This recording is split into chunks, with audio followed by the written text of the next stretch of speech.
दोस्तों, अगर आप भी गेंदे के पौधे से ज़्यादा फूल पाना चाहते हैं, बड़े साइज़ के फूल पाना चाहते हैं और सही से गेंदे के पौधे की देखभाल करना चाहते हैं, तो आज की वीडियो आपके लिए बहुत ही ख़ास होने वाली है। आज की वीडियो में हम जानेंगे कि गेंदे के पौधे से ज़्यादा फूल पाने के लिए हमें क्या क्या करना चाहिए, कैसे देखभाल करनी चाहिए, कौन सी खाद देनी चाहिए, कब लगाना चाहिए, कैसे लगाना चाहिए। ये सारी जानकारी आज की वीडियो के माध्यम से हम आपको देने वाले हैं। तो अगर आप सभी SRJ गार्डनिंग चैनल पे नए हैं तो चैनल को सब्सक्राइब कर लीजिएगा। ऐसे ही वीडियो आपको समय समय पे देखने को मिलते रहेंगे। तो चलिए समय ना गंवाते हुए वीडियो को स्टार्ट करते हैं। दोस्तों, यहाँ पे मैं कुछ बातें आपको बताने वाला हूँ। अगर आप इन सभी बातों का ध्यान रखते हैं तो निश्चित ही आप भी गेंदे के पौधे में ज़्यादा फूल पा सकते हैं, ज़्यादा कलियाँ ले सकते हैं, पौधे को आप घना बना सकते हैं। तो सबसे पहले क्या करना है, सबसे पहले यहाँ पे दोस्तों हम 10 बातें आपको बताएंगे। उनमें सबसे पहले नंबर पे हमने रखा है कि हमें आखिर गेंदे का पौधा कैसे तैयार करना चाहिए, कैसे लगाना चाहिए। तो वैसे तो गेंदे का पौधा दो तरह से लगाया जाता है। पहला होता है बीज के द्वारा यानी सीड के द्वारा, और दूसरा तरीका होता है कटिंग के द्वारा। कटिंग के द्वारा भी आप पौधा तैयार कर सकते हैं। अगर आपके पास कोई भी पुराना पौधा लगा हुआ है तो उसकी कटिंग अगर आप लगा देंगे तो बहुत ही आसानी से ग्रो हो जाता है। अगर आप बीज के द्वारा पौधा लगाना चाहते हैं तो आप नर्सरी से या फिर ऑनलाइन बीज को बाई करके लगा सकते हैं। दोस्तों, अगर अभी तक आपने गेंदे का पौधा नहीं लगाया हुआ है तो अभी भी सही समय चल रहा है। अभी आप इसके बीज भी उगा सकते हैं, इसकी कटिंग भी लगा सकते हैं। नंबर 2 पे हमने रखा है सॉइल मीडिया, यानी हमें गमले वाली मिट्टी कैसे तैयार करनी चाहिए। अगर आप पौधा गमले में लगाना चाहते हैं तो गमले में भी गेंदे का पौधा काफ़ी ज़्यादा फूल देता है। तो गमले की मिट्टी अगर आप तैयार करना चाहते हैं तो वहाँ पे आपको लेना है 30% गार्डन सॉइल। यहाँ पे 30% बालू लेना है और 40% कंपोस्ट में आपको पौधा लगा देना है। अगर आपकी मिट्टी पहले से ही भुरभुरी है या फिर आप पुरानी मिट्टी का इस्तेमाल कर रहे हैं तो उसमें आपको बालू को मिलाने की आवश्यकता नहीं है। मिट्टी को अपने हिसाब से आपको तैयार करना है। बस आपको इतना ध्यान रखना है कि जो भी मिट्टी आप लीजिए उसमें पानी नहीं रुकना चाहिए और वो भुरभुरी होनी चाहिए, ताकि आपका जो जड़ें हैं उसका विकास सही ढंग से हो सके। इसके अलावा एक समस्या ये आती है, कई बार जो हमारे सूखे हुए फूल होते हैं उसको हम नहीं तोड़ते हैं, तो जिससे हमारे पौधे पे काफ़ी फ़र्क पड़ता है। हमारे जो पौधे की एनर्जी है वो वेस्ट होती रहती है। तो जो भी आपको गेंदे के पौधे में फूल दिखाई दे उसको आपको जब सूख जाए उसके बाद में आपको निकाल देना चाहिए। जैसे आपको ये फूल दिखाई दे रहा होगा, तो इस कंडीशन में जब फूल हो जाते हैं तो कैंची की मदद से या फिर हाथ की मदद से तोड़ के आपको निकाल देना चाहिए। इससे आपके पौधे की जो एनर्जी है वो वेस्ट नहीं होती है। नई नई कलियाँ आती हैं, नए नए पत्ते आते हैं, नई नई शाखाएँ आती हैं, जिससे ज़्यादा फूल आप ले सकते हैं। इसके अलावा बात आती है पिंचिंग की। दोस्तों, आपको गेंदे के पौधे पे पिंचिंग करनी चाहिए या नहीं करनी चाहिए। आजकल की जो वैरायटी आती है, अगर आप उस पर पिंचिंग नहीं भी करते हैं तो भी आपका पौधा घना हो जाता है। लेकिन गेंदे के पौधे पे आप एक बार पिंचिंग कर सकते हैं जब आपका पौधा लगभग 7 से 8 इंच का हो जाए।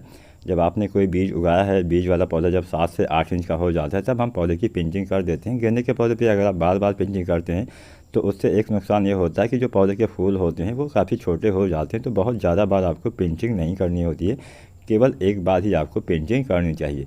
इसके अलावा सबसे ज़रूरी बात, आपको पौधे को हमेशा सनलाइट में रखना है। धूप में रखेंगे तभी आपके पौधे से ज़्यादा फूल आएंगे। अगर आप छायादार जगह पे रखते हैं तो ज़्यादा फूल आप नहीं पाएंगे। कई बार आपने देखा होगा पौधे को आप अच्छे से खाद पानी देते हैं, पौधे को सही से गमले में लगाते हैं, फिर भी उस पर फूल नहीं आते हैं, पौधा आपका काफ़ी हरा भरा भी रहता है। उसका एक वजह यह भी होता है कि आपने पौधे को छायादार जगह पे रखा हुआ है। वैसे इसमें सर्दियों में ज़्यादा फ्लावरिंग होती है और सर्दियों में वैसे भी ज़्यादा तेज़ धूप नहीं निकलती है, इसलिए आपको पौधे को हमेशा सनलाइट में ही रखना चाहिए। गमले में हो या फिर ज़मीन पे हो, ऐसी जगह पे ही रखिए जहाँ पे हमेशा धूप आती हो। इसके अलावा बात करें खाद की, तो बहुत ज़्यादा खाद की आवश्यकता फ़िलहाल इस पौधे को नहीं होती है। इसकी पौधे की खासियत एक ये होती है कि इसमें जो फ्लावरिंग होती है काफ़ी लंबे समय तक रहती है। मतलब ऐसा नहीं कि एक दिन में फ्लावर सूख जाते हैं, काफ़ी लंबे समय तक इसमें जो फूल होते हैं वो बने रहते हैं। इसलिए बहुत सारे गार्डनिंग में इसको पसंद किया जाता है। वैसे हर घर में गेंदे का पौधा पसंद किया जाता है क्योंकि इसमें काफ़ी लंबे समय तक जो फूल हैं वो टिके रहते हैं। तो अगर हम खाद की बात करें तो हर 15 दिन के अंतराल पे कोई भी खाद आप डाल सकते हैं, जो भी आपके पास उपलब्ध हो। चाहे गोबर खाद हो गया, वर्मी कंपोस्ट हो गया, फिर जो आप किचन वेस्ट से खाद बनाते हैं, अपने घर पे जो खाद बनाते हैं उसका भी इस्तेमाल आप कर सकते हैं। 15 दिन में 1 मुट्ठी 2 मुट्ठी की मात्रा अगर आप डाल देंगे तो उतनी ही मात्रा पर्याप्त रहती है, उतने में ही ज़्यादा फूल आप ले सकते हैं। बहुत ज़्यादा खाद की आवश्यकता इस प्लांट को नहीं होती है। गेंदे के पौधे में ज़्यादा फूल पाने के लिए आपको ओवर वाटरिंग नहीं करनी चाहिए। मतलब बहुत ज़्यादा पानी अगर आप गेंदे के पौधे में डाल देंगे तो इसमें फूल आना बंद हो जाता है, पौधे का विकास रुक जाता है, जड़ों को नुकसान पहुंच जाता है। तो इसलिए बहुत अधिक मात्रा में बार बार पानी आपको नहीं देना है। जब आप देखें कि हाँ नमी ख़त्म हो रही तभी आपको, मतलब इतना आपको ध्यान रखना है कि हाँ मिट्टी में नमी होनी चाहिए लेकिन पानी का भराव नहीं होना चाहिए, जिससे आप ज़्यादा फूल पा सकते हैं। ज़्यादा पानी की वजह से भी आपके पौधे में फूल आना बंद हो जाते हैं। अब हम बात करते हैं गमले की। गमले का चुनाव करते समय भी आपको सावधानी बरतनी है। वैसे आप गेंदे वाला पौधा प्लास्टिक के, सीमेंट या किसी भी गमले में लगा सकते हैं, लेकिन जो गमले की साइज़ है वो कितनी रखनी चाहिए। गमले की साइज़ कम से कम 8 इंच की तो आपको रखनी ही चाहिए। हालांकि 6 इंच के पॉट में भी इसमें इसमें फ्लावरिंग हो जाएगी, लेकिन पौधा हेल्दी नहीं रहेगा, बहुत ज़्यादा फूल आप नहीं पाएंगे। तो इसलिए आपको 8 से 10 इंच का गमला अगर आप लेते हैं तो बेहतर रहता है। 10 इंच का गमला काफ़ी बेहतर रहेगा अगर आप गेंदे का पौधा लगाते हैं तो उस पर ज़्यादा फूल पाने के लिए। दोस्तों आप सभी को पता ही होगा, अगर हमारा गमला काफ़ी छोटा रहता है तो जड़ें सही से विकसित नहीं हो पाती, जिससे पौधे का जो आकार है वो भी छोटा रह जाता है। पौधे में ज़्यादा ब्रांच नहीं आती है, ज़्यादा शाखाएँ नहीं आती है, पौधे में 1-2 फूल ही आते हैं, मतलब ज़्यादा फूल नहीं आते हैं। और गमला अगर बड़ा रहता है तो उसमें फूल भी ज़्यादा आते हैं। तो गमले में भी आपको सावधानी बरतनी है। 10 इंच का गमला बेहतर रहेगा। अच्छी किस्म का आपको चयन करना होता है, कई बार हमें किस्में गलत मिल जाती है जिससे उस पर ज़्यादा फूल नहीं आते हैं।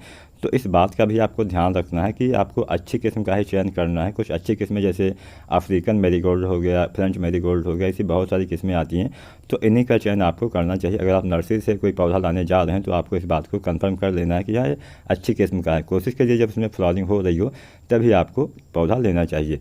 तो उम्मीद करता हूँ आज की वीडियो आपको पसंद आई होगी। पसंद आई हो तो लाइक ज़रूर करना, और चैनल पर नए हैं तो SRJ गार्डनिंग यूट्यूब चैनल को सब्सक्राइब भी कर लीजिएगा।